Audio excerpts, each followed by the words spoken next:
Okay, so now we're going to talk about timers with regard to the Schneider PLC that I have.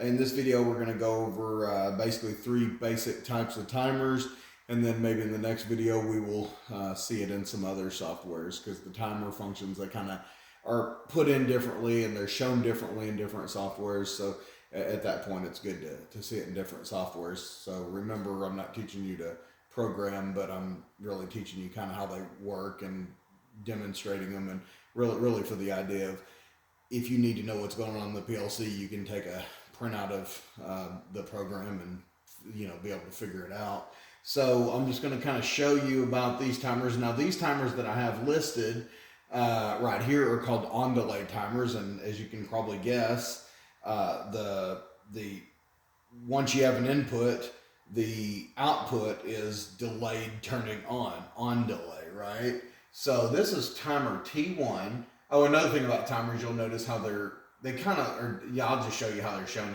in this program. We know our outputs, our coils are like Q1, and all these letters and numbers mean something. This is output 1, but this is timer 1, T1 versus Q1.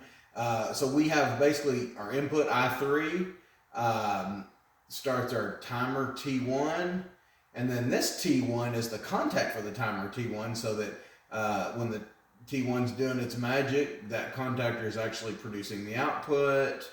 So remember, your timers in this program have to have an input to start them, then they have a contact to produce the output, whatever that is. And then we always want to reset. And so the RT1 and RT2, those are resetting the timers. Actually, T1 doesn't really need a reset, but a lot of times when I have a lot of timers, I just reset them all with the same push button. It makes demonstrations like this a little easier. But anyway, so let's look at the parameters window of T1. Now, I'm going to introduce a couple of terms. Excuse me.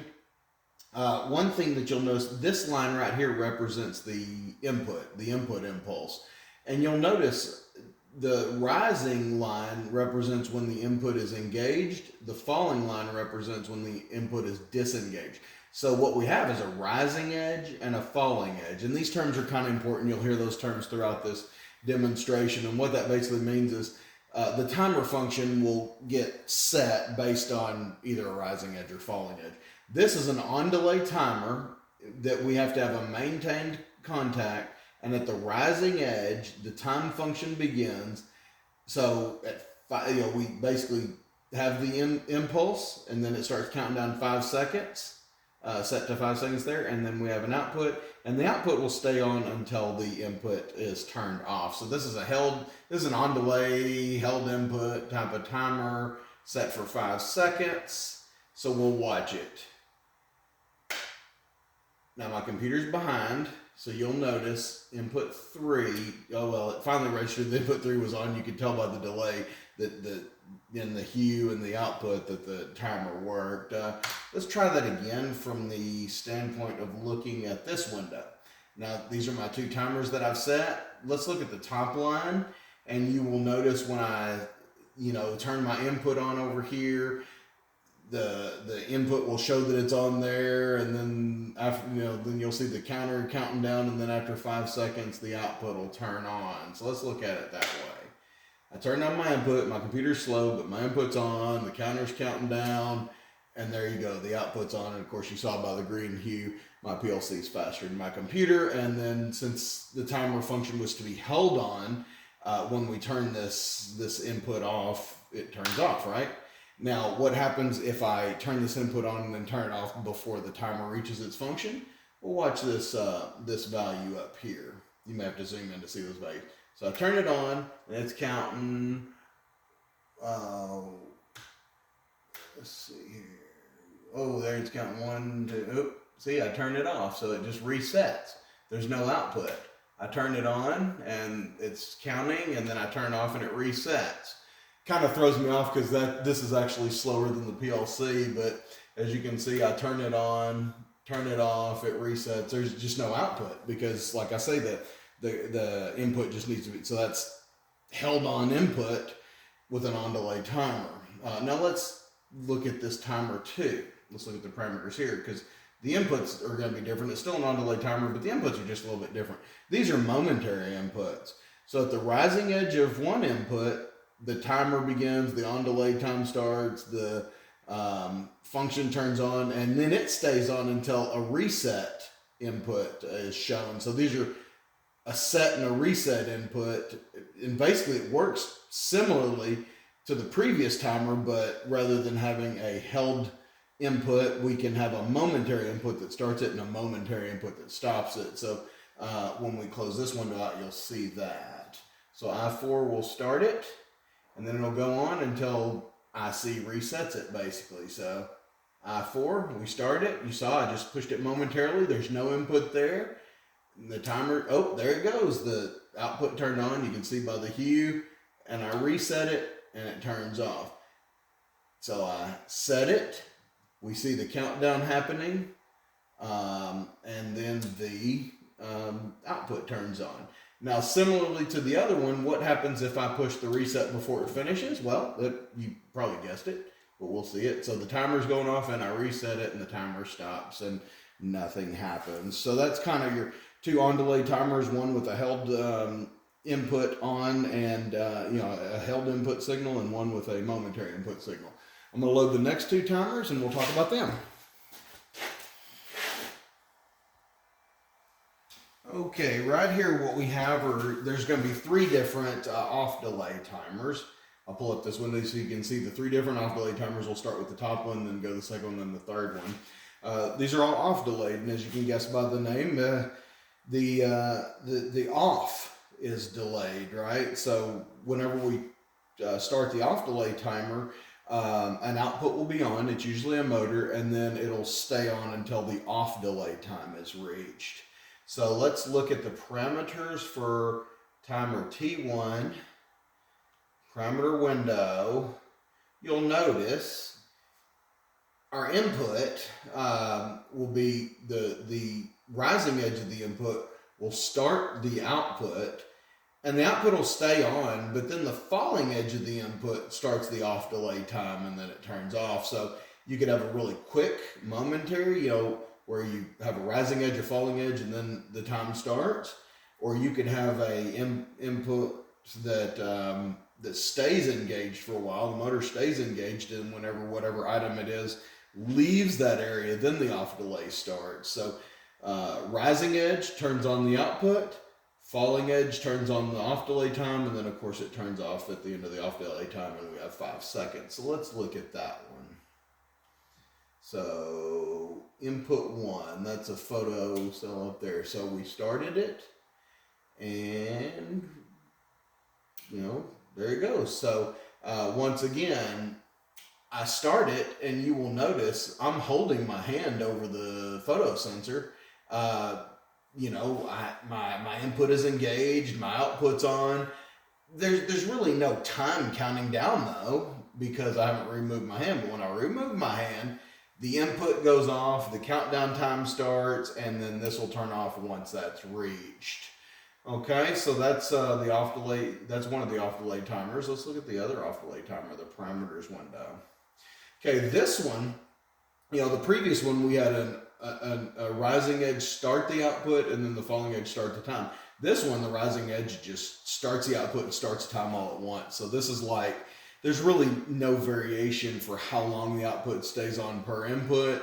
Whereas the last one, if something in an assembly line were to stay in a certain place, maybe that output would stay on until the item leaves, and then the off delay starts. This one, the output turns on, and the off delay just time starts at 5 seconds. It just starts right away. So it doesn't matter how long I hold my hand in front of this photo sensor. Okay, so I will do, so I2, this is the lower photo sensor. I make the input on, but see, I'm holding my hand in front of it, and it turns off. So it just, really that off delay was from the moment of impulse, because my hand's still in front of it, and it went through the whole cycle. So I removed my hand once again, I put my hand in front, and see, I can even remove my hand now, but the cycle keeps going. It just started from the second I put my hand in front of it. So let's look at timer 3 parameters window. So this one, we really have nothing that happens when at the rising edge of our impulse. It's all at the falling edge. At the falling edge, everything turns on and timer function turns on and it turns off. So just like the last one, where all of these functions down here happened at the rising edge, this is just falling edge where it happens 5 seconds. Let's take a look at it. So that will be I3. So I turn it on. My input's engaged, no output. There's no countdown. We're at the third line. Countdown start, or well, the output starts and then the countdown starts at the falling edge. So once again, my rising edge doesn't do anything. My computer's being a little slow, so just watch my hands. My rising edge hadn't done anything. Nothing turned on. No timer, no off delay time started. But now the output turns on and the off delay time has started. It's going there, and of course the output turns off. So those are the off delay timers. We're going to load some pulse timers and talk about them.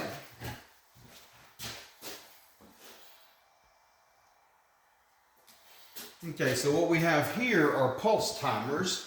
There's a couple of different ones. Let me pull this window up. You'll see the 2 pulse timers. You can follow the timers over here, as well as when I trip the inputs and outputs, you can kind of follow it with the inputs, outputs, and all that. So let's talk about the parameters of pulse timers.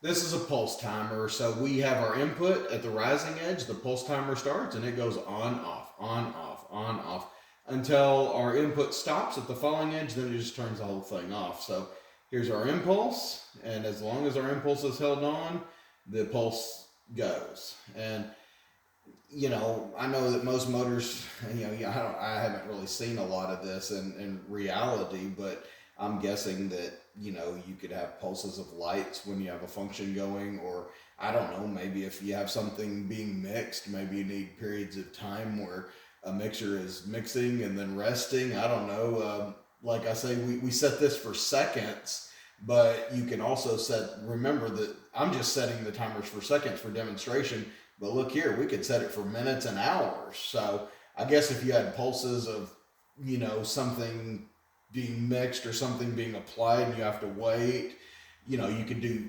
that timer. So I've set these pulses for 1 second because the previous ones were 5 seconds. That'd be way too long to wait 5 seconds for each of these, but these are just flashes, basically.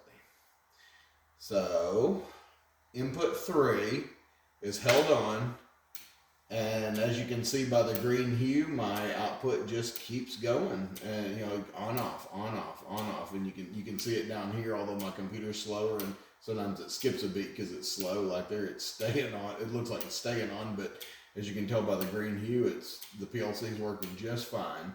And then once I turn the input off, you stop seeing the flashing. So once again, the input's on, you see the flashing. The input's off, you stop seeing the flashing. Let's go to the next pulse timer. Now, that pulse timer was, basically when you have an input held on, the pulse went. Well, this one, you just kind of have an impulse that sets it, and then you have pulsing time, and then another input that resets it and stops it. So this is kind of like, the last one on that toggle switch. I had the pulse timer on the toggle switch. This one I'm going to have on these push buttons to demonstrate momentary impulses, basically. So this is a flash timer like the other one. It's just momentary on, momentary off, or reset, right? So let's see what starts it is. Timer. Oh, these two, I1 and I2, those are my photo sensors. So let's see, I1 starts the pulsing. And you can see it up here, it's engaging. You can see it down here, it's engaging. But you can see up here, I'm not engaging the input at all, and the function is still happening. And then if I want it to stop, I just engage photo I2, and it stops. I guess this would be like, if you needed some sort of flashing light when some item was passing by an area of an assembly line or something. Maybe when it gets into the area, the flashing light starts, and when it gets out of the area, the flashing light stops, something like that. But anyway, so once again, I just tripped one photo sensor and the pulse starts. No inputs are held. And I tripped the reset photo sensor and it just quietly stopped. So those are your pulses. The next video, I'm going to show timers in Delta and Allen Bradley programs. I don't have Delta and Allen Bradley PLCs, but I do have the programs with simulators. In fact, here's a tip: if you want to practice some of this stuff and get to know motor controls real well, that's how you do it. You practice. You know, Delta, Allen Bradley, and Schneider all have free programs you can download, and even this program actually has a simulator. You can simulate this the same as you see me doing it. It's just simulation mode, but you know, when I have a PLC, I might as well just show you the real thing. But like I say, so in the next video, I'm going to talk about these timers in other programs, and the real purpose for that is so that you can kind of see how they're input into and kind of how they work. There's some similarities and some differences, as well as the main take home is that I want you to be able to see how, if you see a print off of the program that's going on the PLC, kind of see what it looks like and how it looks differently, so that if you see print offs of programs, you'll be able to tell. I mean, every program shows something a little bit differently, and so the more you see, the more you kind of notice similarities, and you can kind of tell what these function blocks are, if it's a timer or a counter or something like that. So next video, we're going to see it in Allen Bradley and Delta software. Thank you.